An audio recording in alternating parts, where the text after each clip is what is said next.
সাবেক প্রধানমন্ত্রী শেখ হাসিনা এবং তার ছোট বোন শেখ রেহানার ব্যাংক হিসাব তলব করেছে বাংলাদেশ ব্যাংকের ফাইন্যান্সিয়াল ইন্টেলিজেন্স ইউনিট BFIU। একই সাথে শেখ মুজিবুর রহমান মেমোরিয়াল ট্রাস্টের ব্যাংক হিসাবের তথ্য চাওয়া হয়েছে।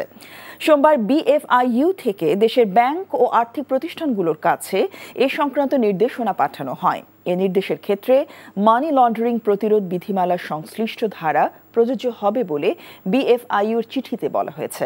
শেখ হাসিনা ও শেখ রেহানা কোনো ধরনের আর্থিক অপরাধের সঙ্গে যুক্ত ছিলেন কিনা তা খতিয়ে দেখতেই তাদের ব্যাংক হিসাব তলবের এই নির্দেশনা, যাতে তাদের ব্যাংক হিসাব খোলার ফর্ম, KYC ও লেনদেন বিবরণী 5 কার্যদিবসের মধ্যে চাওয়া হয়েছে।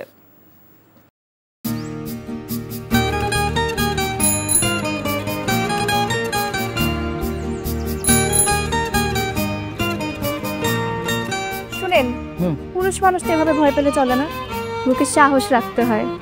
যা বলবেন সোজা সাপটা বলবেন।